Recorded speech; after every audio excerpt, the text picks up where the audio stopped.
Atkins and pals, and there's also therapy too. Hi, everybody. Welcome on in to Park Pals. Thank you so much for your patience. We took a little bit of a break, and now we're back, and we're back with an amazing interview. Oh my gosh, I can't believe that we got Brady Smith, aka Grant Larson, who brought back Power Rangers. We'll talk about that in this episode. We talk about how he is an amazing graphic artist. He writes graphic novels, like children's books, where he writes and draws all of them too, which is amazing. We talk about so much BTS, and I have to be honest, just a heads up that there was a tiny bit of a delay. I think it was probably my internet. I don't know. But so it sounds like I'm interrupting him. I think it sounds like I'm interrupting him, and I just apologize for that. But once he starts talking and I talk over him, I let him go and, come back to what he was saying. But I want to say sorry if he noticed that / thought I was interrupting him, or if you guys think I'm interrupting him, because I really didn't mean to. And, it's probably just my own insecurity being annoyed with myself. But oh my gosh, Brady Smith is so, so nice. Please check out his books, watch all of the shows that he's been in, and have fun with me just telling him all the things he's done that he does not remember being in. But since I do all the research and stalked him, I know, but he doesn't even remember, which is so funny. And then talking about Mrs. Obama. Oh my God. Okay. Let's just get to the interview. Thank you again so much, Brady. And you guys have a good week, and keep on hanging on, you guys. We're in it together, hopefully. Okay. Enjoy. So it's all good. Yay. Sweet. Happy Friday. Thank you so much for doing this. I really appreciate it. Thanks for all of the, rescheduling and all of these things. I appreciate it so much. My pleasure. Absolutely. And I'm in my little studio. You're in a little studio too? Well, so this is where I do my art and painting and all the stuff. So it's a part of our house.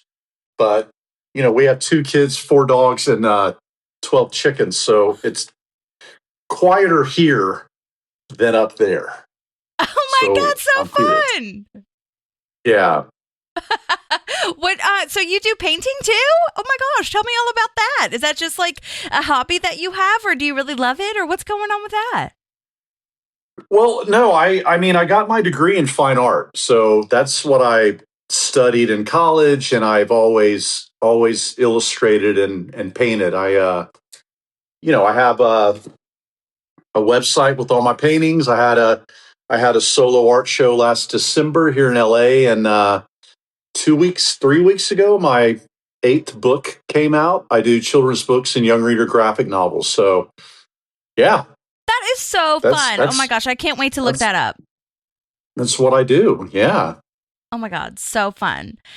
Oh my gosh. Okay, well, let's go ahead and get started talking about Parks and Rec, because we have a lot to cover, sir. There's a lot going on, and you are a part of such a crazy cultural moment. Well, especially with this season. I mean, this season you come in because there's this big shift that Leslie has, moving to Chicago, or staying in Indiana and all these things.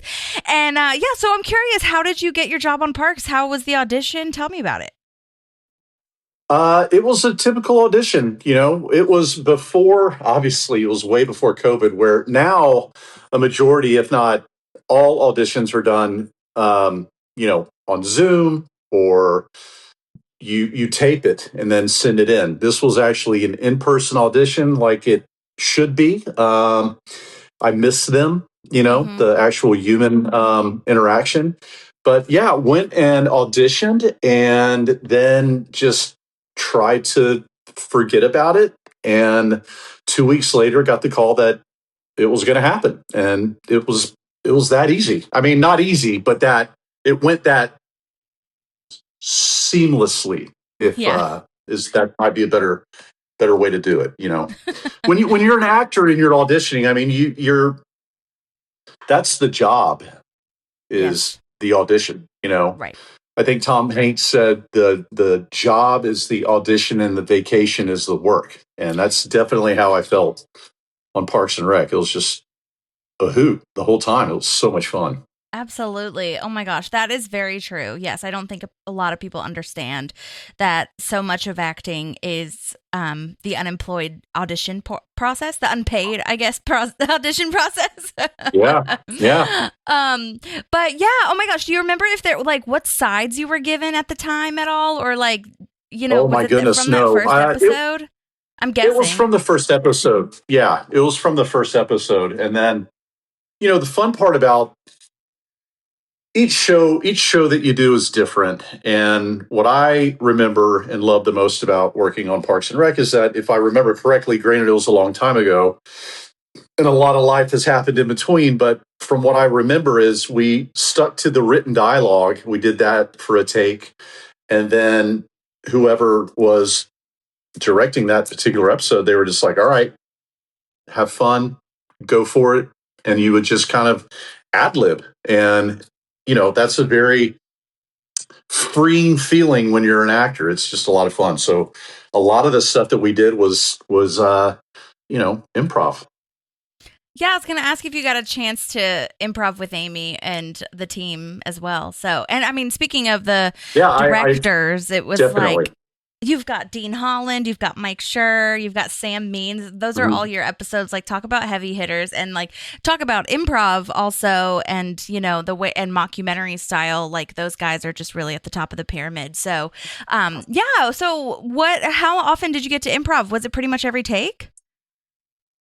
I felt like it was basically every take. I mean, once they got what they wanted, then Mm-hmm. you were just kind of free to go for it. The neat thing about, you said, the mockumentary style filmmaking, what I remember the first day showing up is usually there's marks, and usually, where the camera are, the camera is and everything. And I don't remember feeling restrained that way. I mean, there were so many cameras that you just kind of did your thing and lived in the moment, which is always a luxury when you're acting, to Mm-hmm. to feel that free. And I'm just like, where are the cameras? And they were just kind of everywhere. It was nice. So you just kind of do your thing, and they get what they want. It was great. Yeah, we've heard that from a couple people where it almost felt, and I'm sure maybe you related to this too, because you did a lot before Parks, where like they felt a little like uncomfortable at first because it's like they really are just following you around as if like Yeah. you're not supposed to stand on a specific spot for the lighting or whatever. I mean, you can be in the general area, but it is supposed to be very real and authentic to how an actual person would move about and the camera's being hidden. So did it feel weird to you, or was it kind of like second nature? It did not feel weird, did not Okay, feel good. uncomfortable. I dug it. I mean, as soon as I figured out kind of what was going on, it's almost like jumping into a pool. You're just, all of a sudden you're in it, and it's time to go. Yeah. It's sink or swim, and that's how I felt. The first day was just kind of like, whoa, you're seeing these people that you've seen many times before, and now you're actually in a working environment with them. And that was really cool. I mean, I remember being really excited when I got the job. I mean, as an actor, you get jobs that you're really thrilled about, and then you get jobs where you're like, all right, whatever, it's a paycheck. And this was one that I was really excited about. Yay. And was it written as a four? Well, I guess three technically. Well, technically four, but it's three episodes that, aired back to back. The last two did anyway. So was it written as a four episode character, or were you just called back? They just called you back. It was they shot the first episode, and then I mean, it's the best feeling in the world. Also, as an actor, you kept getting phone calls asking you to return. So that's exactly how it went. I ended up, I mean, I, like you, I say four. It was Yeah. it was three episodes, but the last episode was a long one, so they broke it up into two, Right. part one and part two. But yeah, they just kept. Can you hear my phone doing that, or are you good? No, I can't hear it. Okay. What's it Okay, doing? good. I keep getting it's Friday. I just keep getting texts. So Oh. sorry if you. No, you're good. I didn't want it to throw you off. But no, that was definitely it. It was the phone continued to ring, and I continued to do cartwheels. It was great. Oh my gosh, that's so cool. Yeah, I always ask because there are it's actually very rare that on Parks that the guest stars are written for more than one episode. It's usually written as one, and then they just keep calling you back if they like you or if they think of something for you. But I feel like your character, I mean, the way that it's, the way that they made the arc could have absolutely been, a 4-character or for 4-episode arc. But I mean, that's a really interesting BTS, I feel, to know that it was only supposed to be one, and then they just kind of kept going with it. Yeah, it was only supposed to be one. Yeah, it was great. I remember where I was when the phone would ring, because it'd be a number I didn't recognize, and I'm like, should I answer this? And then I'm like, oh, hey, yeah. I remember I'm blanking on who called me, but they called about the episode with Michelle Obama and Oh my Amy. God. And I remember true story, I was in our yard. We have 4 dogs. At the time we had 2. Regardless, they still pooped. I was in the yard picking up poop. And phone rang. I answered it. They're like, "Hey, Brady, just wanted to let you know we're gonna bring you back. We have an episode with Michelle Obama. Your character is going to be introducing her to Amy and da da da da." And I remember him talking, but it just kind of like I remember it's almost like the gerbil fell off the wheel. I wasn't comprehending what he was saying necessarily. I'm thinking, oh, somebody's going to play Michelle Obama. That's fun. And then, whatever. And then he's like, so, keep this on the down low. Don't say anything. We're going to get back in touch with you. We're kind of figuring out the dates and times and blah, blah, blah, blah, blah. I think we're going to have to go shoot in Miami where she is, da, da, da. And then I was like, oh, great. Yeah, cool. And I hung up. I remember standing there with a bag of poop in my hand. I'm like, what just happened? Oh my gosh, you're like in shock. What? Yeah. And then my agent called. She's like, oh my God. And I'm like, am I? And yeah, sure enough, flew to Miami. It was so much fun. Oh yeah, she was gosh. great. Michelle Obama was like, just lovely. She was wonderful. Yes, we did a whole breakdown on her because, and that was another question about where they shot that, because they're supposed to be in San Francisco in the episode, but so it was in Miami, you said? Yes. And okay. I mean, again, this was a while ago. So from what I remember, Michelle was doing one of those Let's Move. Exercise. It was the Let's Move campaign. The Let's Move campaign. That's exactly it. So she was in Miami at a school doing that. So then what they did is they kind of morphed the school hallway into looking like a hallway in a government building. Yeah, that was it. That is amazing. No, go ahead. Sorry.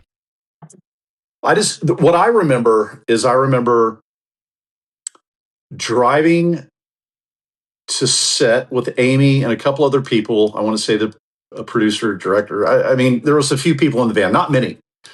And the van pulled up to the school, and the guy, slid open the van door, and he was like, "Hey, everybody, super excited to have you. Michelle's a big fan of the show.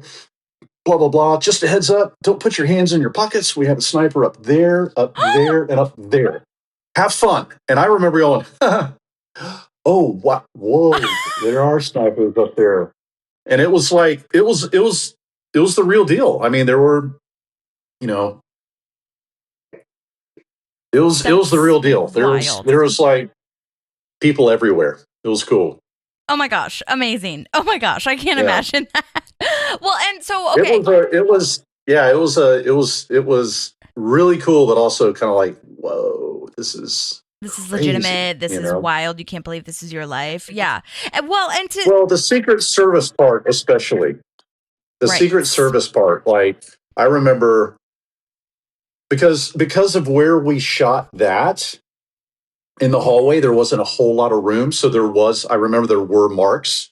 And if you were off your mark just by a smidge, you were going to step on the toe of a Secret Service agent. I mean, they were right there. It was cool. So they were like right behind the camera. They were very, very close. I remember them being close. Yeah. That is wild. And they were all wonderful. They were all laid back and cool, but it was, they were there to do their job. It was awesome. It was kind of like, wow. Yeah.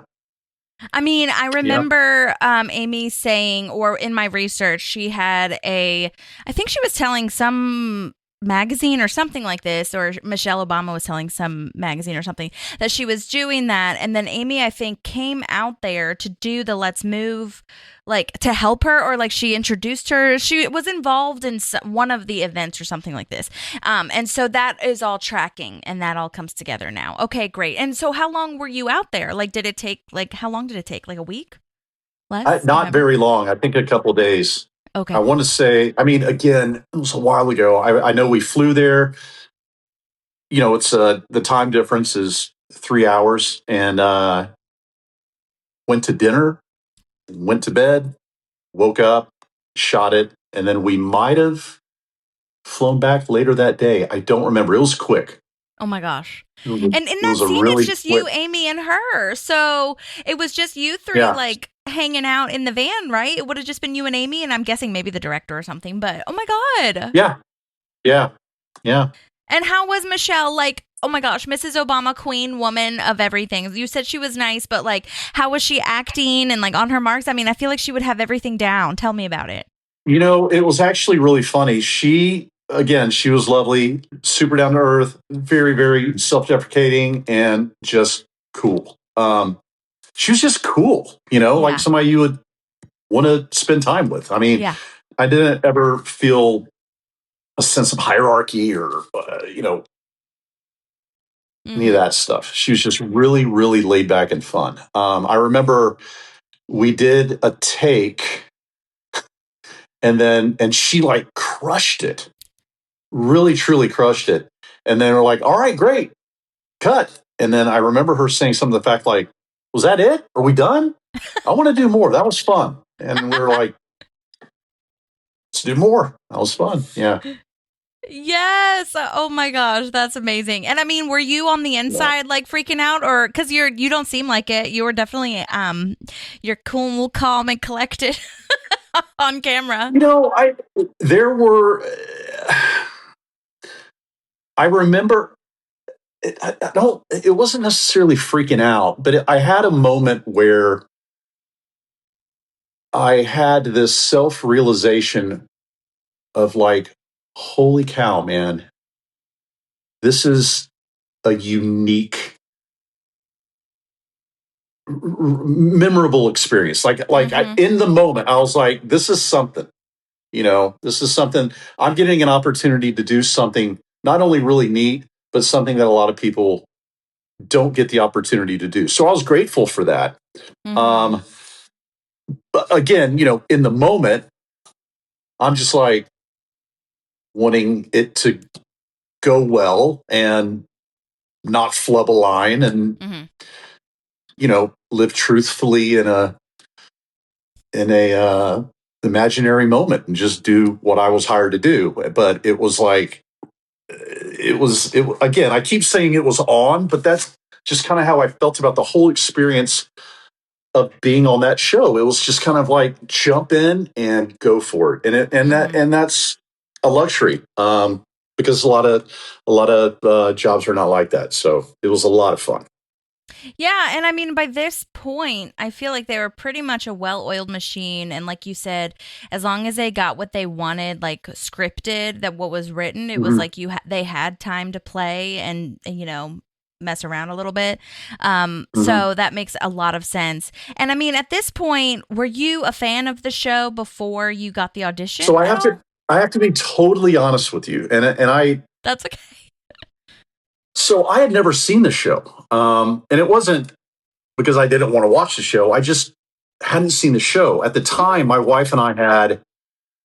Um, when did this? When was this? Was this 2014? So it was like, I'm trying to Yeah. remember the date. Was it 2014? Yeah, it was Okay, 2014. so Yes. we had a 3-year-old or 2.5-year-old, Mm. and that's kind of like where my headspace was. It was like baby. Um, it was both my wife and I's first kid. We have two now. So everything's a first, Yes. right? And that's where my headspace was. To the point of even auditioning, it's like you get the material, you do your best. I personally the way I look at auditioning is, and a lot of people do this, a lot of people don't, but the way I've always been is I go into the audition completely off book and ready to go, because I feel like that's my job, is to know the material and not read it. That's just me.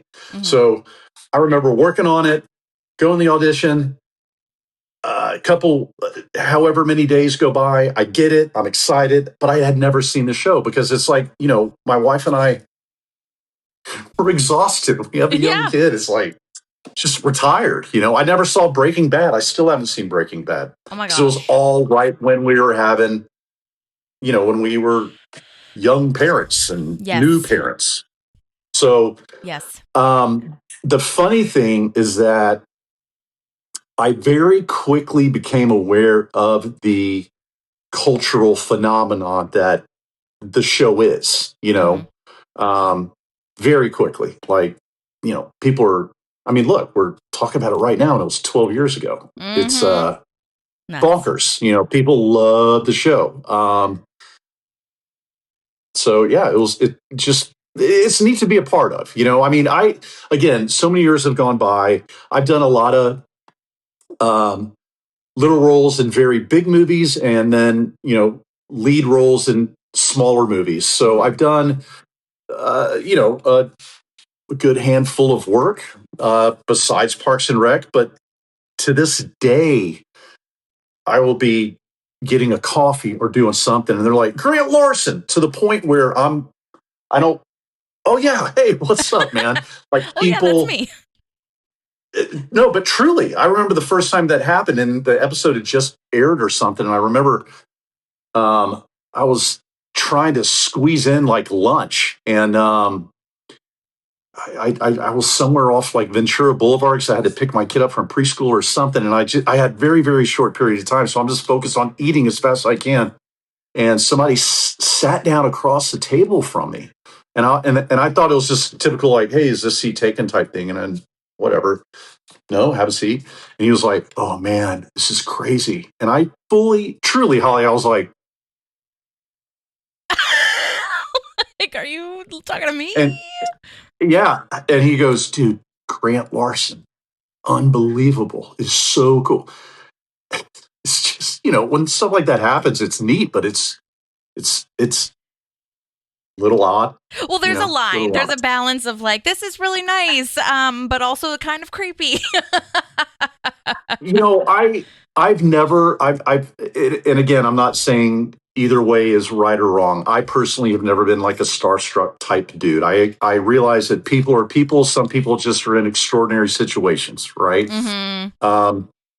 A lot of people see television, and then when they are really familiar with the show, or they see the show a bunch of times, that person, that actor, that character becomes a part of their, almost like their existence, sort of, in a way. Like they're just very familiar and they feel like they know the person and whatever. And that's great. But I've just never been that dude. My wife has been an actress since she was like 8 years old. And she's also been on some shows where she, it's like a part of the culture, the pop culture. And, I see the way people, they get really excited and feel like they know her, and it's just a part of the deal. So I just think I think it's cool that it struck a chord, and that I got to be a part of a show that still has people talking. Yeah. Did he leave you alone eventually, or did he stay for a while? That guy. Usually, like, I've never had somebody sit down at the table with me. That was the first, and it was the only time it ever happened. And he was fine. He was just like, whoa, it literally was like that. I think he was just, I don't know. He might have been on a few substances at the time, and he was just really excited to see somebody that he's seen. Exactly. Yeah, that was it. Oh my gosh. I'm very starstruck person. I think this podcast is helping a lot, but this podcast also like gives me a reason to like talk to people. Whereas sometimes when I see people out on the street, I feel like I'm bothering them, but also I am so enamored by them. Like, oh my gosh, this is such a tangent, but just really briefly, do you know who the comedian Mark Maron? Mark Maron? Yeah. Yeah. I know. Yeah. Yeah, I actually watched this documentary on a plane just a couple weeks ago. Okay. Yes. Oh my gosh, I did that too. I saw it on a plane as well. So he was in DC a long time ago. I took my mom. She's like, she knows him, but I'm the fan, and I just wanted to bring her. And it was so funny. We were waiting outside, and I didn't really realize that comedians just come out of the front and are just like normal dudes walking around. And my mom is like, "Isn't that the guy we just saw?" And it was the most starstruck I've ever been. It was like so embarrassing. It was like frozen, because also at this time he had his podcast, so it's almost like you do have this parasocial moment where you're like, oh my gosh, I like know him, but he doesn't know me, but also he like bears his soul, so like I totally can't talk to him, because that would like he's just here for the show, and I just like get so twisted about it. But my mom was really sweet, and she like kind of pulled me over, and like we got a picture and everything, and he was so sweet, so nice, and gave me, just like you gave that guy the time of day, like that, like you said, everyone's a person at the end of the day, like everybody's a person. And if they're rude, I mean, that's really just showing their personality more than anything else. So it's like, yeah. And I haven't really run into people, but that's what I was going to say. I feel like you, if somebody is rude, like we're only here once, man, there's already so much negative stuff going on. I don't want to contribute to that. And, sadly, I feel like it says a lot about that particular individual if they're not cool or kind. And I get it. Sometimes you're just like, dude, I don't, whatever. But you don't have to be rude about it. You need to be like, hey, man, appreciate you appreciating the show. So, yeah. Yeah, that makes sense. The starstruck sorry, something just popped up on the screen. The only time I've been starstruck was a couple years ago. We went and saw Wicked at the theater off Hollywood Boulevard. I believe so. I can't remember. My wife got the tickets and everything. Yeah. I'm not a Wicked kind of guy, if you haven't picked that up. I had no idea what the story was. I had zero idea what was going on. It was my wife, my daughter, my son, and I. And my son at the time was 8. And I remember when it was intermission and the curtains closed, I was like, oh no. And I started to get up, and my wife was like, "It's out, Leo." And I remember just going, "Oh man." Oh, oops. Okay. So I'm 6'4", and the seats were real little, and I'm like kind of cramped up, and I was just, whatever. So when the show ended, I was ready to go. And I remember, everybody's filing up, going up the aisle, and there was a traffic jam in our aisle. So I'm just kind of like, okay, yeah, let's go, And my daughter was like, Dad, that's Luke Skywalker. And I was like, what? She's like, that's Luke Skywalker. And I'm like, I'll be damn, that is Mark Hamill. Oh, wow, that is so cool. So, it was a traffic jam, but it was our only artery out of the theater. So we had to just continue trucking that direction. And when we got close to him, my daughter's like, take a picture with him. You got to take a picture with him. And also, I'm not wired to be that dude. I'm not. And I was like, no. I'm looking at it. This is neat seeing him. We're good. And my wife's like, you need to take a picture. I was like, I truly do not want you guys to ask him for a photo. He's getting hounded right now. Yeah, with how crowded it is too. I mean, there were 55 people around him, and then we eventually get kind of 100%. It was crazy. Now, where I'm going with this is going back to what we were talking about with the way individuals are wired. So by the time we finally got up there, it's been 8 minutes. I'm adjacent to him, and my freaking wife, whom I love more than life itself, goes, Mr. Hamill, my husband, and just called me out. And it was a weird moment because Mark Hamill recognized my wife, which was cool. Oh. And then he was like, oh, this is your husband? And I'm like, how's it going?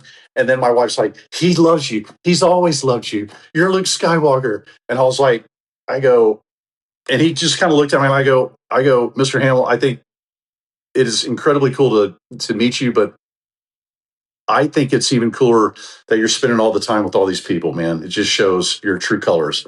And I think I just appreciate that because you're being incredibly engaging and open and kind. And he was like, well, that's the way it should be, right? And when he said it like that, I was like, that is the way it should be because, he's in a position where so many people, I mean, you talk about people that think they know him. You know what I mean? Like generations of people. Yeah. And he was so kind and he was taking the moment to truly address each person and give them their time where they can go back and say they talked to Mark Hamill. It was amazing. It was, I mean, it impacted me. When I left, I was like, I even brought it up to the kids. I was like, see, that's how it can be and how it should be. And it was amazing. And how we can connect with people. And yeah, look, I don't, fault anyone for not wanting to take a picture on their off time or whatever. Like at the end of the day, I don't feel like celebrities owe us anything, apart from like being an actor and providing the service that they provide. But like there are people, I feel like there are audience members who are like really rude. So in that regard, like to the celebrities, so in that regard, absolutely. I get it. But like if you're just like what you said, and my friend Chris and Logan are so good at this, where they're just, we met Ron Funches. Oh my God. Amazing. Another comedian. He was so nice. And again, it's just like saying like, I really respect your work and like leaving it at that.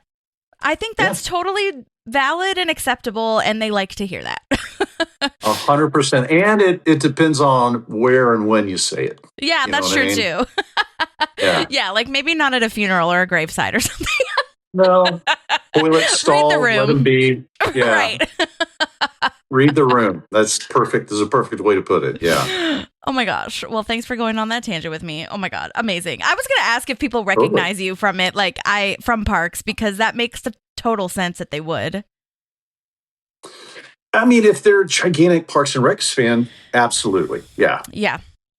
I love that. Absolutely. There's another show that I did, and I only did one day on it, but it's Always Sunny in Philadelphia. And that also like cult following, Totally. and I was only there a day. I mean, one scene, and still it's like, what's up? They'll quote the line, they'll quote the monologue. I don't remember it. And people I was going to say, especially that show has so many episodes and so many guest stars, like wild. Yeah. It's this, I mean, Amazing. If there's a show that people absolutely love, I mean, it's like it brings them joy and it brings escapism and it takes them out of their normal daily routine. And I get it. I mean, when the storytelling, yeah, maybe so. I mean, it brings joy, right? Yeah, totally. Anything that can kind of brighten a mood, I'm down for. Yeah. And did you know anyone on Parks before you got there? I know because you've worked a lot in the industry. Did you know anybody personally? Or I didn't know any. So my wife was on a show called White Collar, and it shot in New York. So when our daughter was 6 weeks old, we had to move to New York. And I was buddies with a guy named Dan Finnerty, who he's always recognized from Old School and The Hangover. He's the wedding singer guy that throws in all the profanity and stuff. And he's married to an actress named Kathy Najimy. Okay. And unbeknownst to us, when we moved to New York, we were basically one building away from each other. So Dan and I would just kind of hang out. And I remember Kathy had a New Year's Eve party. And this was probably, this was a good 2 years before I did the Parks and Rec episode. And I remember we were on the balcony of their apartment looking out on the New York City lights. It was really cool. And Liza Minnelli's there, like all these like New York people, right? Mm-hmm. And I remember Amy Poehler showed up, and through Kathy and Dan, and it's party. You're just talking to people. We talked for a little bit, and then again, I had a very young baby, and I promised my wife I wouldn't be gone too long, and then I went home, and I was like, that was cool. Liza Minnelli, Amy Poehler, that was a total New York experience, And then a few Absolutely. years later, when I got the show, I never expected Amy to remember, but I was like, hey, I actually met you a couple of years back. She was like, oh, yeah, yeah. And she, Amy's just, you talk about laid back. She's incredibly cool. And then, funny enough, I'm not going to name where, but our kids, my daughter and her sons, are in the same school, same grade, which is just full, crazy. So I saw her at like a parent teacher conference. It's just crazy. It's like, that is crazy. The universe is wild, man. It's wild. It's very LA. Gosh. It's very LA. I remember our daughter came home and she was talking about this very, very, very, very, very big celebrity that she bumped into in the hallway. And I just, I'm from Houston, Texas, right? Like, this is very different from my high school experience. And I just remember having a moment like, what is going on? It's so crazy. It's so different. But yeah, it's the, Oh my gosh. Talk about working with Amy Poehler. Like, just tell me about working with Amy Poehler and how that experience went. She's just awesome. I mean, she's, they're just incredibly, I keep saying the word cool and I sound like a broken record. No, but it's the perfect accurate word to just, it really is. It's the perfect word to describe a majority of the people that I interacted with on that show. Chris Pratt was hilarious. Nick Offerman is wonderful and cool and open. I mean, they were all just very, very nice. But Amy, we had several scenes together and it was hard not to break character and laugh. I mean, it just would, especially when we would get the written dialogue out and then we would get to just kind of make up stuff. It was just super fun. You were talking about being nervous, and I haven't thought about this in years, but the only time I felt like fully nervous was my last episode when I confronted the entire cast about Amy coming with me, and they all kind of had their beef with that, But it was the first time where it was me against the whole cast. Yeah. And I had a second where because the way it was shot, I'm in the elevator doors open, I walk out and they're all like, waiting for me. And I remember looking at the doors in front of my face and just having a moment like, oh man, here we go. Not like in a negative way, but in a like, oh, here we go. Like, it's a big deal. And then we did the first take and then you're good. But it's, it's like the first take. The first intimidation. It was actually super them staring you down. Yeah, but it was only on me because they weren't giving off that vibe. It was just like, oh, totally. The way I look at guest stars, which is what I was. I guess I turned into a recurring, which is kind of neat to say, but ultimately I was a guest on that show. Mm-hmm. And I've been in a lot of situations, if you will, on a lot of different shows where the guest stars show up and they just kind of want to be best friends with everybody, and they just want to, and again, I don't feel like I'm wired that way. Like I look at it like I'm a guest at somebody's house and I'm eating dinner with them. Mm-hmm. I kind of speak when spoken to, be polite, know my stuff, and then go home and have a good night, everybody. You know what I mean? And that's kind of how I looked at it. Whenever I would work with them, I wanted to do a good job and be open and friendly and,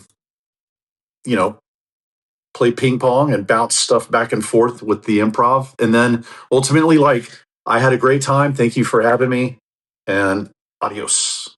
Not like linger by the trailer and be like, hey, what's everybody doing after this? That kind of guy. I don't know. Yeah. No, I hear you. Well, and especially in that last scene, you're not really even saying that much. They're just kind of spewing all these things at you, which I think is really funny too, because Maddie, my co-host, and I talk about this all of the time, where you think that Leslie has gotten her binders out of the way, her questions to Grant, just done, and Grant just keeps getting slammed, and he's like, okay, more binders. Okay, I get it. And I really loved the, nonchalance and the openness you had with Leslie's character, because I think that's the way it was written, but I do wonder, do you remember if you got any direction on how to kind of interact with her relationship wise? Not really. I'm trying to remember. I want to say that one of the directors said, great audition tape.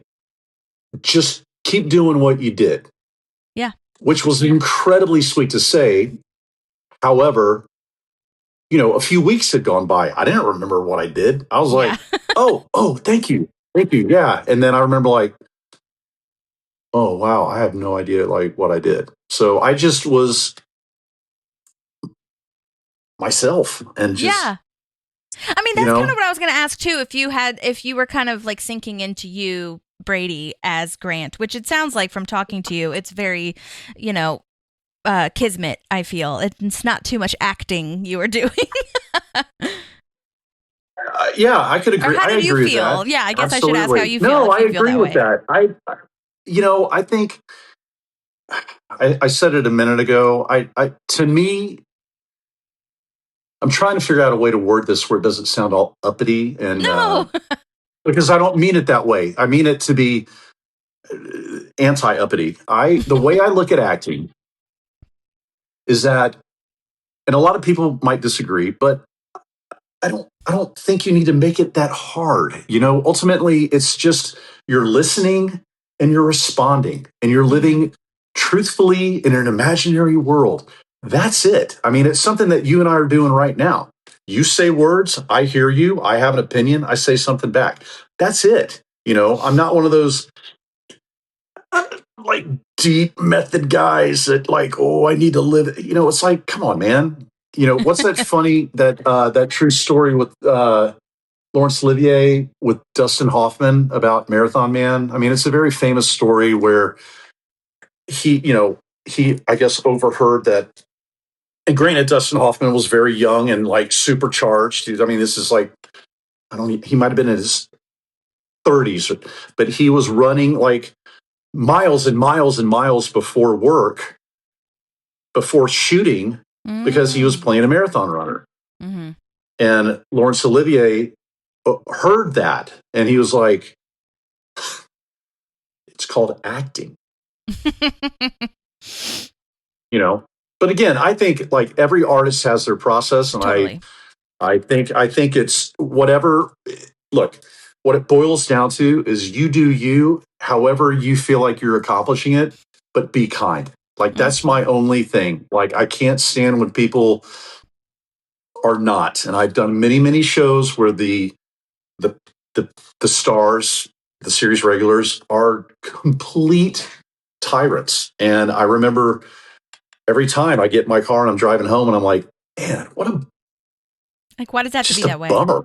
It's a bummer, they should be high-fiving every butterfly that flies in their general direction, because they're doing something that ultimately a lot of people don't get a chance to do and a lot of people want to do, and they're making their living as an artist, as an actor.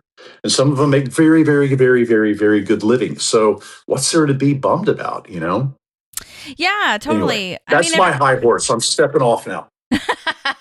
No, I do agree with that. And that, I mean, yeah, everybody can have their bad days and everything. And just because you're rich doesn't mean you can't have bad days, all that kind of stuff. But that is one of the things that Mike Schur is famously famously on our podcast, that I say all the time, that his one rule for all of his shows are no assholes. And I'm like, that's a great rule. And I think that trickles from the top down.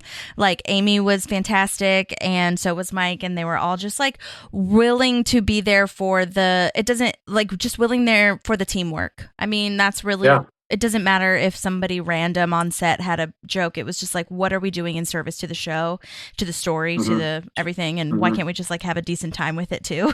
You know what I mean? Absolutely. Yeah. I mean, you can have a bad day, and that's completely normal, but it's how you react to other people when you're having that bad day. Yeah. You know what I And mean? like you said, the bummer part of it, it's just like, what the F, dude? Just ruin the whole day for everybody. You know what I mean? It's crazy. Yeah. No, But yeah, that's why I love hearing about Parks and Rec. Yeah. Yeah. I love that.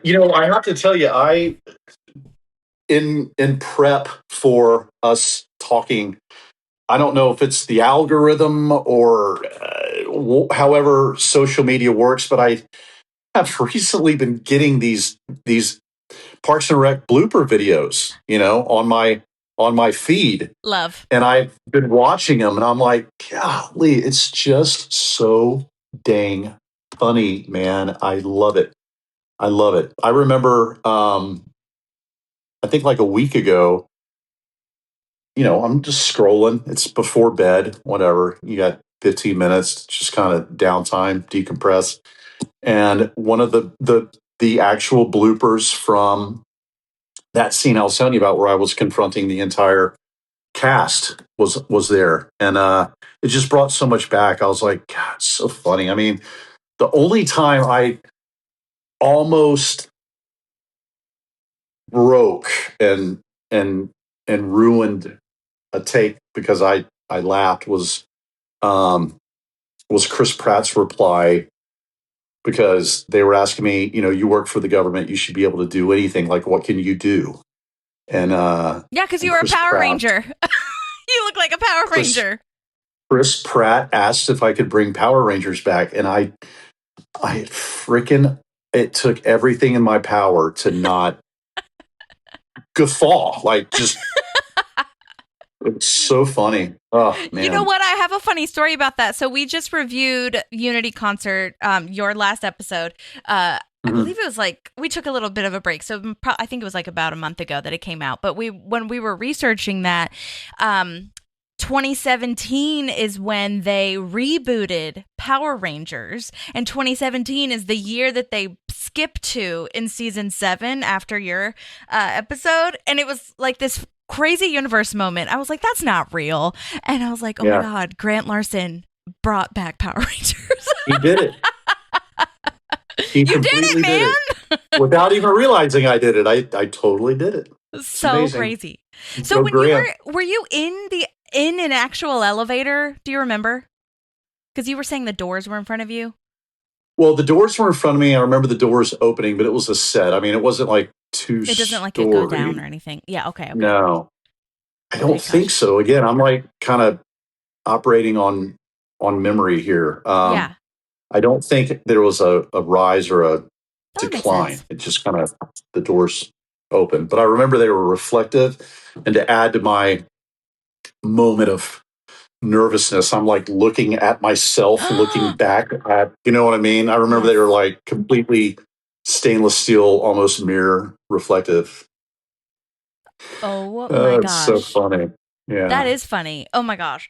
Well, and I mean, speaking of bloopers too, like that's one of, I feel, Amy Poehler's best times is the Michelle Obama moment, because she like freaks out and does her whole voice facial expression thing. That would, to me, would be the moment when you would break, or at least that I would break on set. Do you remember that day? Like trying to break? I'm trying not to break. I'm remembering stuff just by us talking about it. I remember right before, because Michelle's doing her thing, and, they're setting up the lights, they're setting up everything, getting the cameras in situation. They're like, Amy and I did a run through of where we're supposed to be, and then where Michelle's going to be. And then we were off to the side, and Michelle was over there. We met her very briefly, or talked to her very briefly. I can't remember. Amy might have met her before. But regardless, we spoke for a second, and then it was go time. It was like, okay, please take your marks and action. And right before, when Amy and I were to the side, and I'm kind of like in my head, like, like thinking, okay, this is what I'm supposed to say. And I remember Amy like had this moment where she kind of grabbed my shoulders and she was like, I mean, right? What? Right? What are we doing? And I was like, I know. And then action. And then we walked out and did it. And I want to say we only did it like 3 times. Amazing. And then that was it. And it was like, everybody have a great day. That was awesome. Oh my But gosh. I remember Amy had a moment of like, what? And I'm like, I know. And then we went in. Like, it was I can't believe cool. we're doing this. Yes. Oh my gosh. And so, It was exactly, it was that. Yeah. No. What you said, I can't believe we're doing this. It was like a moment of like, even we were all in the same bandwidth of like, wow, Yes. this is. So it really wasn't acting on Amy's part, I feel, when Leslie's like, you are from Chicago, so you like it. Like going crazy about it. It was, it was just a really neat moment. Yeah, she was. It's funny. I mean, it's a funny scene, Yes. And like, an actor has a reel that your team sends people to whatever, hopefully get you more work. And on my reel is that scene As it should be. where it's like, well, think about it. And then I walk off. It was so. It was oh my God. Fun. And then she puts her and head then she against just the kind wall. of puts her head against, yeah. And just like chuckles to herself and kind of maniacally. Yeah. Oh my gosh. And I just also like, that's one of the things that I love about parks too, because the way that they intertwined the parks in real life and the developments and government in real life, what Michelle Obama was doing was such a huge game changer. When we did a breakdown on her, I mean, I don't think people really understand how influential she was in the park system, but also how influential she was with like the childhood obesity rate and school nutrition programs and things like that. Getting out and hiking, like she says in the show. So I just, that part I think is doubly layered for me, because not only is it one of Amy Poehler's like best performances ever, it's just like what the show does best is create this imaginary world that is based in truth and is really just so well done and well written. Yeah. And everybody was kind. Like, I haven't seen or spoken with Nick Offerman since, but I'm like, man, I would hang out with that dude. He was just so. He's cool too. Use that word again. He was just so awesome. Yes. Yeah, he was so awesome. Very Amazing. Nice guy. Oh, so cute. Do you remember also having the scenes with, there was 2 other guest stars. You introduce Amy or Leslie to 2 guest stars at lunch. And it's like Liam Bonneville, the resident bad boy.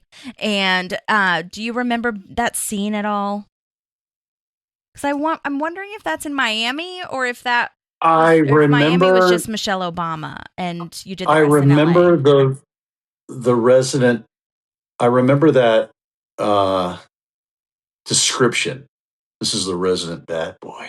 Yeah, and weren't like they at a picnic table? And we were they at a pic? Were they? They were at like a restaurant. Yeah, they were sitting and eating. Okay. They were like at a restaurant. It was outside, and you. Yeah, I remember that. Yeah. Okay, because that was your line where you were like, you're treating these people like, famous celebrities, but they could be your colleagues. And I was wondering if that was in Miami too, or if that was in LA. Do you remember? No, that was in LA. Yeah, okay. That was in LA. The only thing that we shot in Miami was the hallway scene with Mrs. Obama. That was it. Okay. Amazing. Yeah. Okay, got it. And it's funny that you said that line. I remember that line, the resident bad boy. Well, you know what? He is so nice. I actually spoke to him. We didn't have an interview. Did he you? sent in some voice memos. He was so nice too, and he actually told us that they did some like fucking around with the name tag, and he flipped his name tag upside down because he's the bad boy. And I was That's like, funny. "You're such a nerdy bad boy, though." That's funny. It is funny. I haven't watched any of this in over a decade. And so it's really fun for me to hear you saying this, because I'm like, oh yeah, the resident bad, it's just. Dude, you got to watch it. Do you have Peacock? I'll give you my We login. do have Peacock. That's what it's all on. We got Peacock. That's funny. I Yeah, think 'cause I it's have all the on there. DVD right here in my desk. I think Oh my God. I have that episode, that Amazing. season. Yeah, wow, it's funny. It's like a Well, walk down memory lane. I know. I think the more you talk about it, the more you remember it because it was so long ago. But speaking of picnic Hands down. tables, okay, so this was another question I had. So picnic table, you were on a picnic table with Nick Offerman no, maybe it wasn't Nick Offerman. It was Amy and Adam Scott. Adam Scott. Yes, at the Unity Yep. concert. And I was going to ask you if you had Yep. any memories about the Unity concert too, because from our research, it showed that they really made it seem like a full-on festival. And I'm just curious what your remembrance of that day was, if you were there for multiple days, kind of what the vibe was.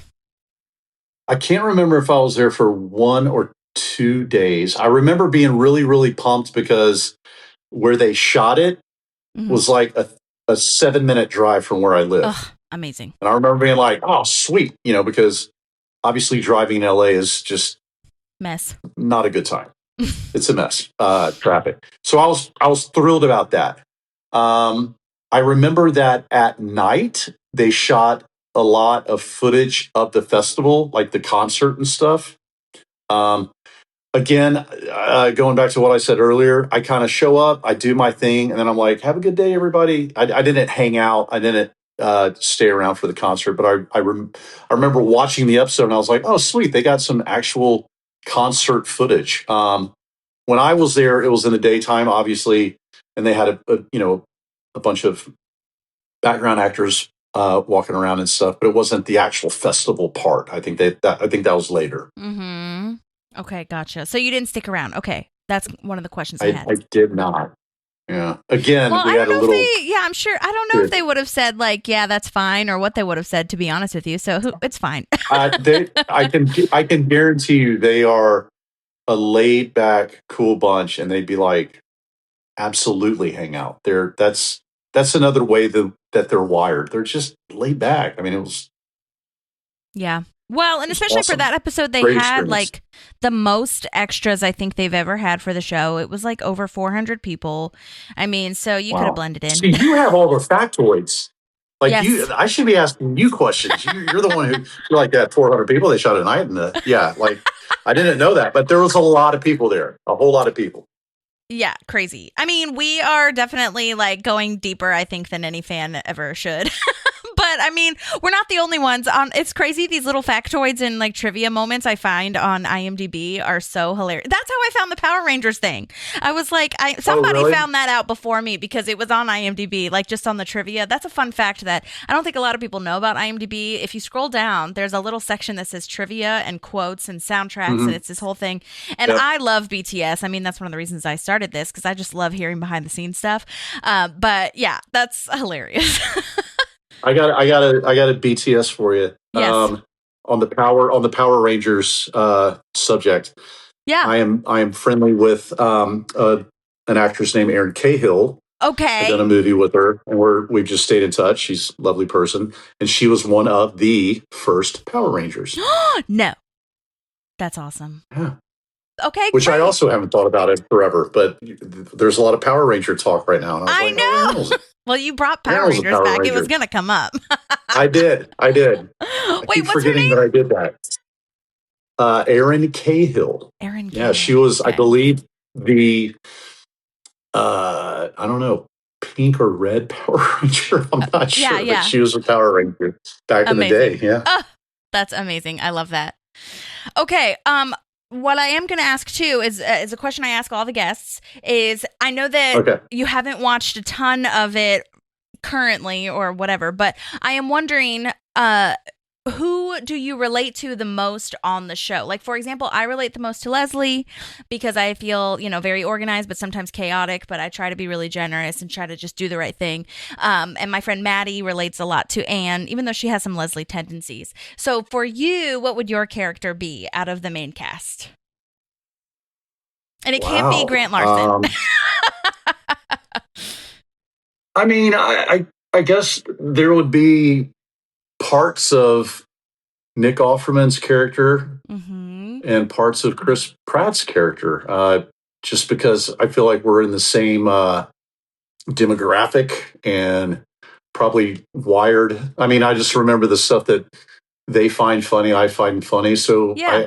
can I do a combo? Yes. Can I Of combo Andy and it? Ron, I know that absolutely. also feels like the easiest. It feels like the easiest answer, and I apologize, but just off the No. cuff, I would probably say those dudes, just because I feel like the very little time that I spent with them, they were laid back, kind people, and that's kind of like how I try to go through my day. So Yeah, absolutely. I think that's a that great would be my answer. answer. I love that. And do you remember? I mean, I meant to ask this earlier, but it's just coming back to me. Do you remember any of the improvs that you did or improv lines that made the cut, or do you just remember playing? I remember one improv where,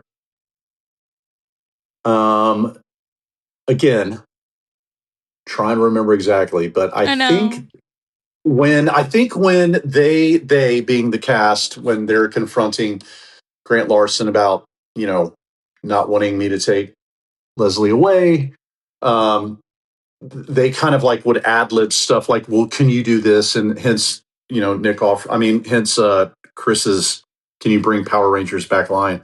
And I want to say that Nick said something about, can I change I'm butchering this, but can I change the weight of fishing, Oh, the weight where you get to keep the fish yeah. or something, like, can I change it from this many Yeah, like ounces the to this many ounces? So regulations. Yeah. the regulation, whatever. And I remember my line back that I just kind of threw out there. I was like, you fish? And he was like, yeah. And I was like, do you fly? And That's I great. remember they in true form, like Nick Offerman looked at me like, how dare I assume that he fly fishes? Like, that's so below him. You know what I mean? And Yeah. he didn't even say anything back. He just looked at me. And I remember going, sorry. And then I remember Chris said, he doesn't fly, he's a man. And then Oh it was my like God. just kind of off to the races. I So love stuff like that. that. But again, it all happened. I mean, true in the moment, improv, whatever. It's organic and it's happening fast, and there's zero premeditation involved. So it's Right. hard to remember I because it's know. not a planned thing. It just is something that, like, if I went back and rewatched a bunch of episodes, I'm sure I'd be like, oh yeah, that's funny. I remember that. Right. Or like that wasn't in the script or whatever. Yeah. Yeah, yeah. Or just I remember the scene with Amy at the diner when she, you said the binders, like I Hmm. had completely forgotten about that. And she had all these binders, and I remember all that. And it was just funny. It's just funny circumstance, I mean, the scene where she has a black eye. Yes. And I don't remember the dialogue, but I just remember how freaking funny that was. And like,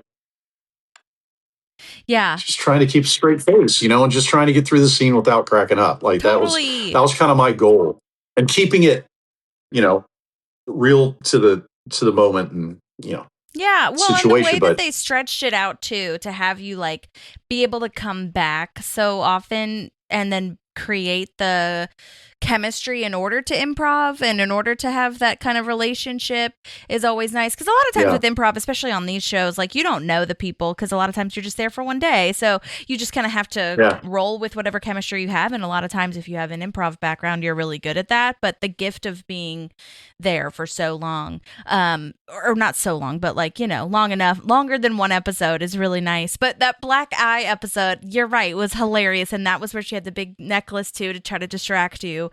But again, going back to the length of how long that's right.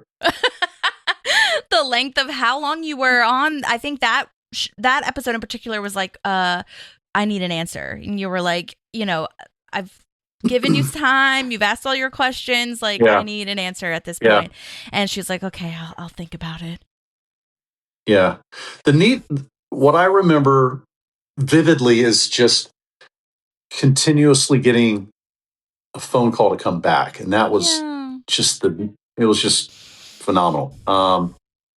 And, a majority of the time I was shooting, since there were so many cameras, they have all these different angles that they can edit and cut to and stuff.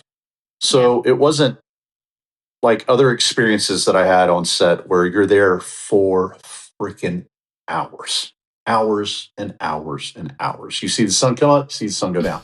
This was not the case. I remember parking and then coming back to my car and like, was that 2 hours? And being done and having the whole day and not even knowing what I'm going to do with the day because, my kid's in preschool. I don't need to pick her up until so-and-so. And my wife is like, see you later tonight because, I'm working and that's just the norm. You're gone all day. And I just remember moments like that where I'm like, man, they got it. Like, it's seamless. And that was that. I mean, maybe it was 3, maybe it was 4, No, but I just remember it being super duper duper quick. Less than 6. I'd show up. Oh, 100%. I was in hair and makeup. They put me in wardrobe. Do I need to shave? No, you're good. I'd go out. We'd shoot it. You don't even know what, like, that was also the most freeing thing for me because even though you don't want to be aware of where the camera is, you have to be aware of where the camera is. Mm-hmm. You know what I mean? For the light and whatever, and you're not blocking anybody. But with that experience, I had zero light. I mean, it was 100% just talking and focused on the other person, which is what it should be. But again, I was completely oblivious to where cameras and it was really cool. It was awesome.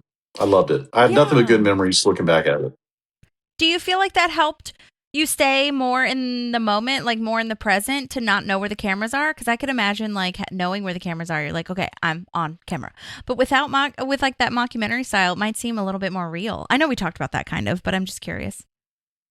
Yeah, I mean, I think that, look, you're going to be aware of. That's true. The camera. You're on set. You know what I mean?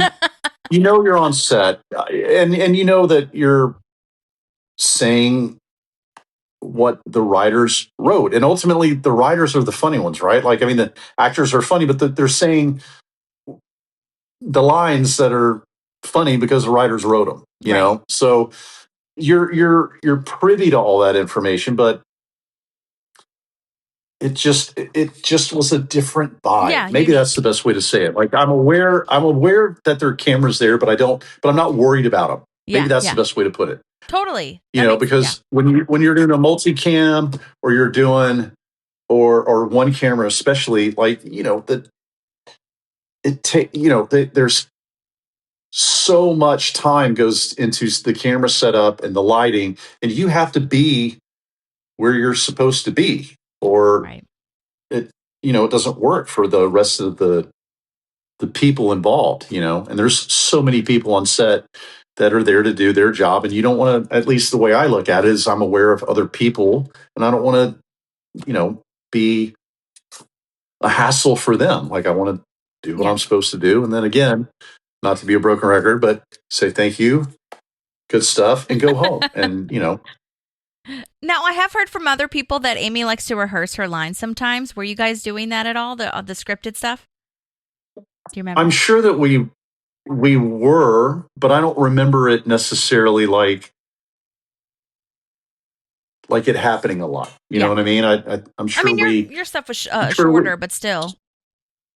Well, it just also, I feel like, we probably said our lines but I don't remember it being like a necessarily like a rehearsal, if you will. Totally. Most of the time with my part, like, they had already been shooting for a couple hours, and then they had gotten to my scene, and then we shoot it, and then it was a very well-oiled machine, Absolutely. Or I'd be first up, or I shouldn't say but the scene I was in is first up, and then you do it, and that's when you go home and you have the whole day. Like, it was phenomenal. Totally. Yeah. I love hearing when people on set, like, of my favorite TV shows, like, want to run lines, or like from the guest stars that I've talked to on this show, just because it's like, I don't know, in my head, it's like, back to they're all humans too. We're all just people. And I'm like, oh, that's so Yeah. nice to just be like, hey, you want to come run lines? Like, even though I'm the and lead it and makes I'm you the feel, star, like, let's just run lines. I'm a normal it person makes too. you feel, it makes you feel also like you're part of a collaborative effort, right? Yeah, Like you absolutely. are a part of that. You're a cog in the wheel. You're a part of it. Mm-hmm. I've worked with a lot of actors that love to rehearse, and I'm always for it. And then I've worked with people who you don't even talk to. You show up on set, you say the written word, and then they turn around and walk You're done. away. Or on your close up, they have their stand-in stand there, and you're talking to. So Isn't that crazy? I've heard that before. It's so wild. Yeah, I've had that happen many times where you're like, I'm not really that's jacked acting up. with the person. We're not having a connection at all. It's like I might as well No. just send in my audition tape and you can use that for your footage. Yeah. Yeah. Yeah, wild. Oh my gosh. Okay, It's funny with the audition. Oh, No, go ahead. No, you go. It's funny Well, with you the just said audition. audition tape. You just said audition tape, and I was actually talking to a couple of friends about this. I think like a couple of days ago. Um, a director friend of mine, my son, loves to skateboard, and I've gotten back into it. So we go to the skate park and skate together, and it's super fun. One of the Fun. other dads that goes is a director, and we were just kind of having a conversation, and we were talking about like the self tapes and how there's no more in person auditions, or at least for me, it's been very rare. And he brought something up that I never really thought about, where he was like, it's hard for me as a director because these self tapes come in and they're, whoever we decide to get has done a great job. Hence, that's why they get the role. However, on the day when they're filming, when they say action, and the person does the exact same thing that they did on the self tape, if the director's like, "That was great, but let's try it like this," 9 times out of 10 they can't because they have not been working in the moment, And they're not right? used to getting Like direction. Yeah. the self tape. You have the luxury of, if you want, you can do 150 takes and then pick the best one. Mm-hmm. And the director doesn't necessarily know that. So when you're in person and you're auditioning and the casting director's like, "That was great, try it like this," you try it like that, and it's a give and take. Yeah. Right. And with the self tapes and all that stuff, and again, this is just my opinion, but I agree with the director friend of mine. It's like it's losing The for lack craft of a a better little word, bit. humanity of it all. Well, the humanity of just Yeah, like that too. of having a conversation with another person, Mm-hmm. and not being in your head. Like Absolutely. that's the part, right? Like being open to making it life and not a mannequin, Totally.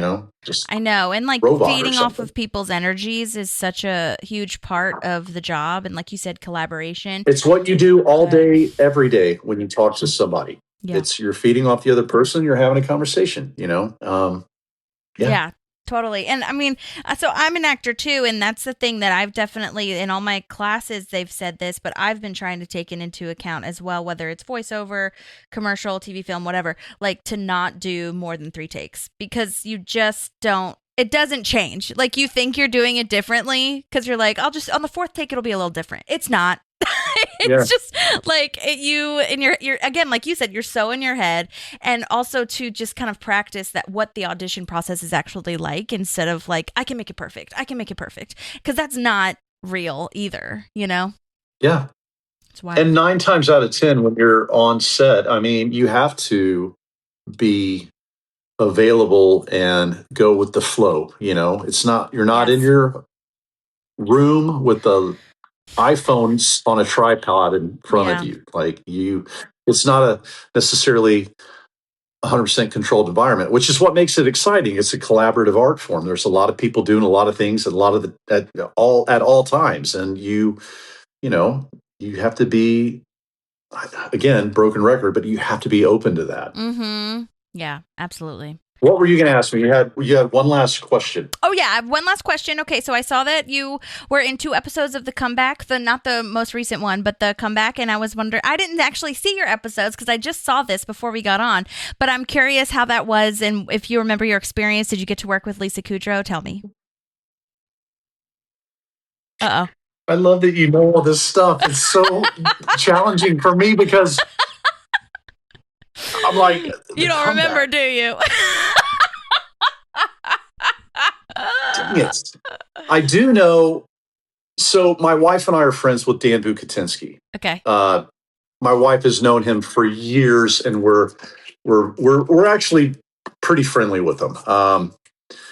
My wife had a cooking show on Food Network a few years back, and Dan did an episode of it, and we've known him forever. And Dan, when via Instagram, when he posted about the comebacks coming back and da da da, I just replied back. I was like, dude, congratulations! This is amazing, man! Like, so cool.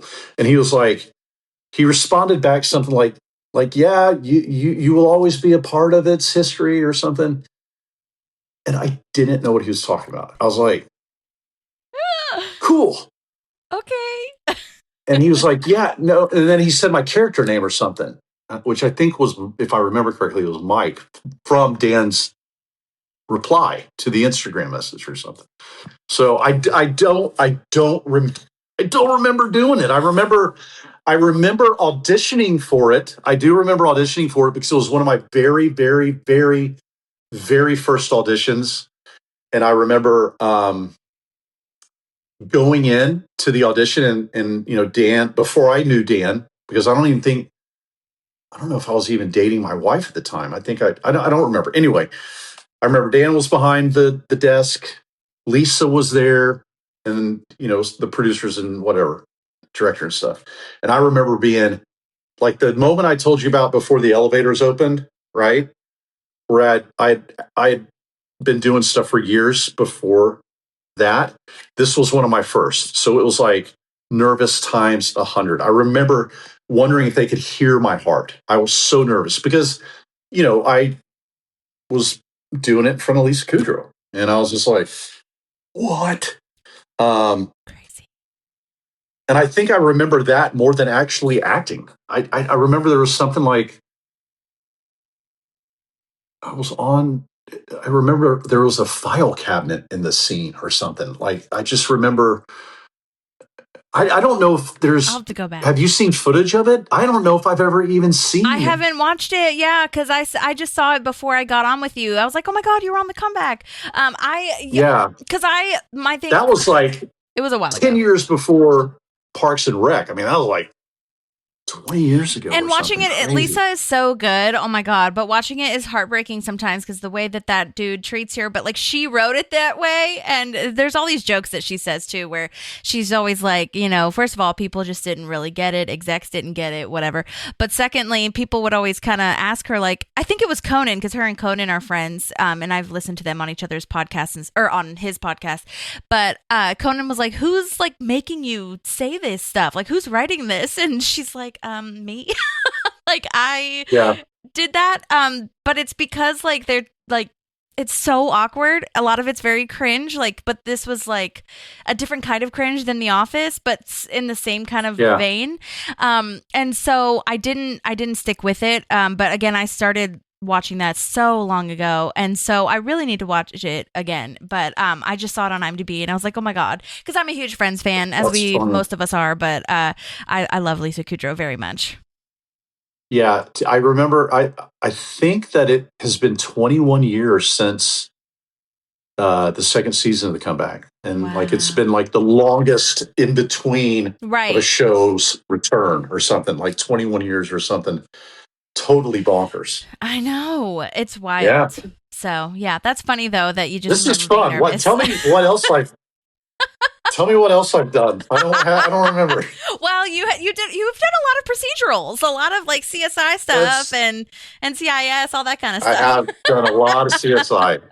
I'm a tall guy, and I think a lot of the times people just find that if you're taller, you can play more menacing, I guess. Interesting. I don't Okay. know. So I feel like a lot of the CSIs and I did Grey's Anatomy last year. Yeah. Play a bad guy, which is always fun Yeah. playing a bad guy. So I don't feel like I'm a bad guy. I feel like I'm a Yeah. pretty nice guy. So you It's get always to, nice. do stuff And be different from your normal and everyday. be different. Yeah.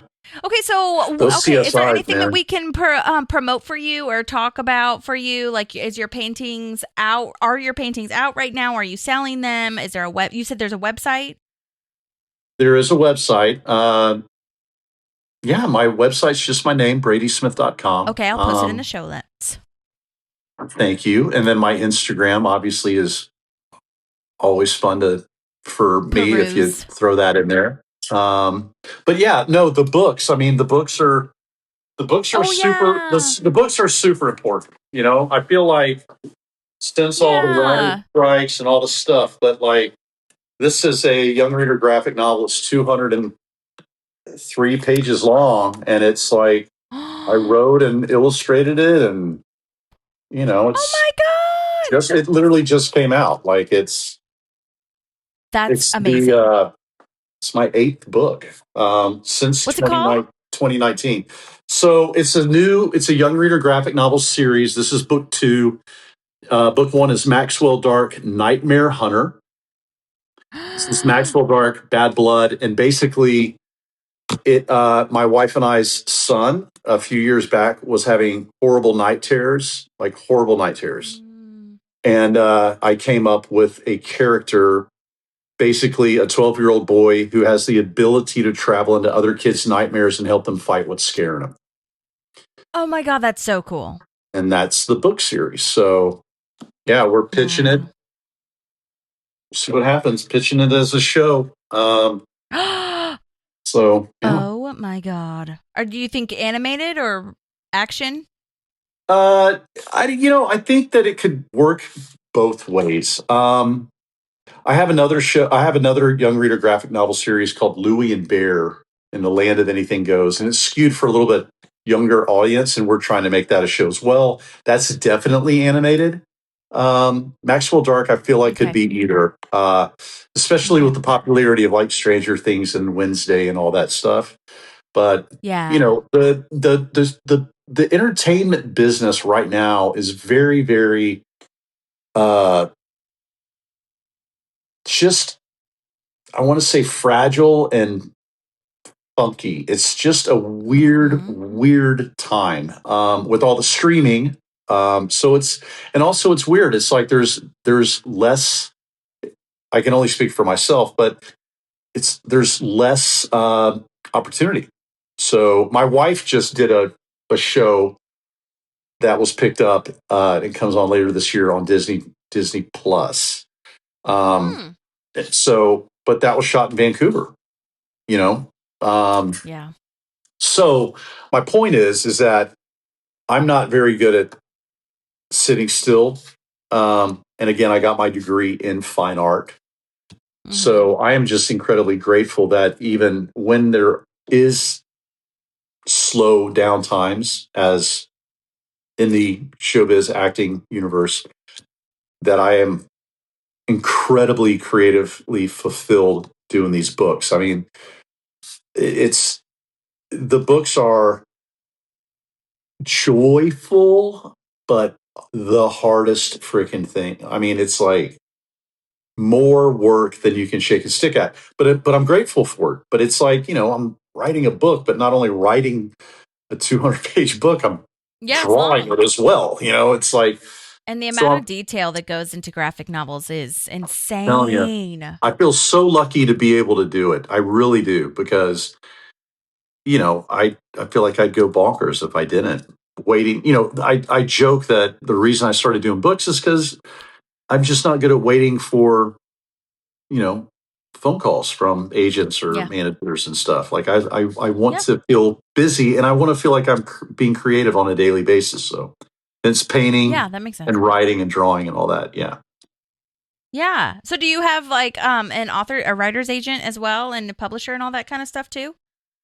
I do. I am repped Okay, at great. UTA. with That's by awesome. literary, and then all of my books, every one of the books is published by Penguin. Oh my gosh, that is congratulations. That is so cool. Thank you. Yeah, yeah. It's like what I've been doing for, my whole life, drawing and stuff. But the Yeah. first book I think came out in 2019. So yeah, I've been doing it since then. My wife That's and I were on a awesome. show called Alexa and Katie on Netflix. My wife was one of the series regulars. I did, I think, 8 episodes, and I remember Mm. working on the book. The only reason I brought that up is because that's what that's how long ago it was that I did the first book. Yeah. That's so wild. Oh my gosh. Well, I know a lot of people with kids, so listen, there is an audience for it. And that's so sweet and so cool. Has your son read them? Like, have you read them to him, about his story or how it was inspired? Well, he likes to take ownership and brag about it, but like with anything, your kids will humble you very quickly. So, he's like, yeah, whatever. Like, My whatever, dad wrote a man. book. It's Yeah, fine. pretty much. I don't even care. I had some. This is a true story and short, and sweet, I promise. But No. I did some being a guy that likes to ride skateboardings and the culture and all that. I love Vans. Vans are my favorite shoe. I love them. So I did some Vans last year. I did a pair of lace ups and a pair of slip ons with my art on them. They were released. Super cool moment for me. I Mm-hmm. did some Vans, and I remember Vans sent me bunch of the shoes for my family, my wife, my daughter, my son, in their size. And I remember opening the box and I'm like, check them out. And my daughter, I quote, looks at them and goes, I don't wear Vans. Okay. And then my son looks at him and goes, they don't come in high top. And I'm like, Oh wow, my God. wow, wow, wow, wow. So they keep me in check is my point.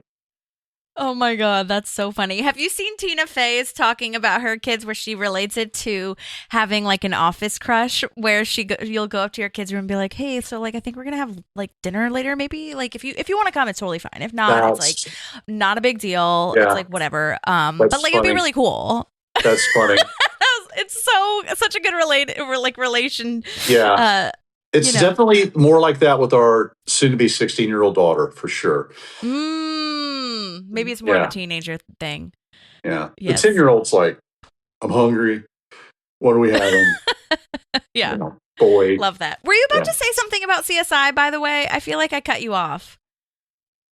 No, I think, no, no, no. I was just saying the CSIs, like those are the gifts that keep on kind of giving. I mean, they just Mm. are, they continue. There's so many of them, and I feel like I've done, I mean, I don't even know. I've done most of them. As a guest star, you show up. You're either the killer or you were killed, or you were mistaken for the killer and not the killer. But those are shows that are network TV and they're residuals, so they're it's a blessing. Helpful. Same with Grey's Yeah. Anatomy. Like I've never watched Grey's Anatomy. It's just not my. It's just not Not your my jam. thing. And I know a lot of Well, people listen, you've got love a that lot of show. seasons to catch up on, buddy. That's the thing. It's the gift. It's the gift that keeps on giving. Like it truly. I mean, my goodness. I mean, I think I did it last year, and I think that was season 22 or something bonkers. Nuts. It's Wild. and it all shoots in LA, so it's like really good for That's our awesome. our city, and the Mm-hmm. wardrobe people, the gaffers. I mean, everybody that's involved. It's like a great job for them. So I'm just always Yeah. I'm the way I'm wired is I want people to work and I want it to be a a a good thing. I'm not one Mm-hmm. of those. I know some actors that are like, damn it, I can't believe you got that. I totally was going after that. I've never been like that. I've been like, dude, that's awesome. You know, Yeah. try to If be there's room supportive. for you, there's room for me, all that kind of stuff. Yeah, Yeah. I totally. mean, ultimately, it's anybody that is going to put themselves out there and try to make it as an artist, I have complete. I'm pulling for them. You know. Yeah, totally. Unless they're a terrible person, then you're just like, you don't need this. I do. Well, and I also feel like, unfortunately, in this business, a lot of the times the terrible people continue to work. And that's Fail my upwards. only beef, man. I'm like, God, Yeah. you just, but it's the way. We're holding down the fort over here, okay? We are. We're trying. fighting the good fight. We're fighting the good Yes, fight. and I think that's necessary. And Amy Poehler and Mike Schur are coming out with a new show called Dig. I don't know if you've heard of it. It has not come out yet, but the reason I'm bringing that up is just because there are people that are not assholes and that are just like doing amazing. Yeah. I love Amy's podcast, Good Hang. If you haven't listened to it yet, it's so good. And I've seen clips of it on Instagram. I've seen clips. Yeah. Yes. She just interviewed Nick Offerman, who's in an Apple TV show where he plays like a retired MMA fighter or whatever, which I haven't watched yet, but it's a good episode. I saw him playing the ukulele on the Yes, that's exactly right. He's good. He's so good. It's awesome. Really fun. And he wrote that song, and because he goes on tour with Megan Mullally, his wife, sometimes, and they like open for each other, or they'll have their own show, and they do like, kind of a variety show with, music and dialogue, monologues, whatever. So yeah. That's awesome. All right. Well, I just Holly, appreciate you so much. I feel like I got a chance to walk down memory lane with you. I mean, it's been super, super fun to talk to you. Thank you. Thank you for your time. I appreciate it so much. We'll tag you in all the show notes and get you on Instagram and everything. I really, really appreciate your time. And Thank you for being our Grant Larson. You're very welcome. All right, Holly. Well, thank you. Have a good weekend. Night. You too. Yes, you too. See you soon. See you later. Bye-bye. Bye.